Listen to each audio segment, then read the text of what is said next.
Worship is at the very heart of every person. We were all created to worship something, and we all do worship something, whether it's our favorite football team or our favorite pastime. We're all worshiping something, but we were created truly to worship our Creator.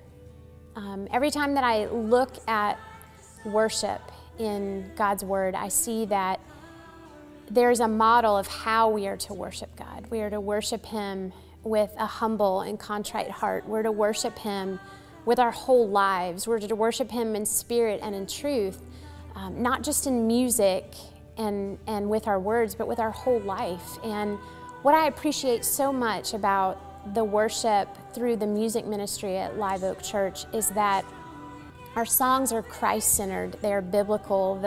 The lyrics are all about who God is and what He's done and how we are to live our lives and how we want to live our lives for Him and to Him.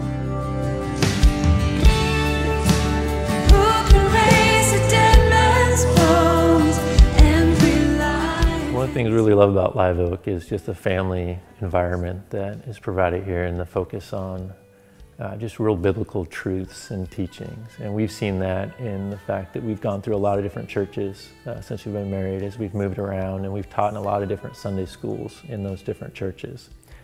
And here at Live Oak, we are teaching in Sunday school again in the 2nd through the 4th grade, and we've just noticed that the curriculum is just very grounded on biblical truths and just some foundational knowledge that we haven't typically seen taught at such a young age.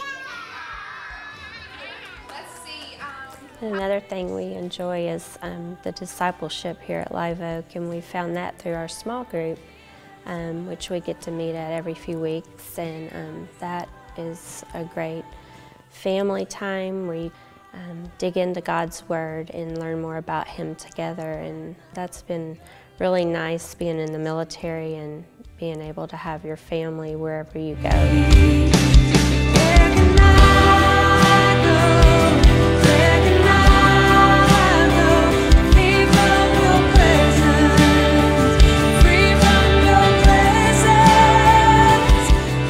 There are two main styles of teaching that you're going to run into in most churches. There's topical and there's expositional. Topical is when a pastor has an idea in his or her mind. They take that idea, they go to the scriptures, they search around, and they find passages that support the idea. Expositional is much different. Expositional is you go to the scriptures and let them tell you what the message is. At Live Oak, the elders believe almost exclusively in the expositional approach. So they're going to get into the scriptures, figure out what the author is trying to tell us, and then they're going to bridge the biblical world and today's world that we live in with application that's relevant to our lives. So the scriptures, they're organized in the books and the letters and the historical narratives, and by following them all the way through, we don't miss the power and the punch and the flow that God put in those things. So the scriptures are God's preeminent way to speak to people today. And the elders at Live Oak Church, by using exposition, they're going to do all they can to make sure that God's voice is loud and clear for those of us today. Hi, I'm Joey Rivette, one of the elders here at Live Oak Church, where our goal is to develop passionate followers of Jesus Christ. We would love for you to come join with us in what God is doing here.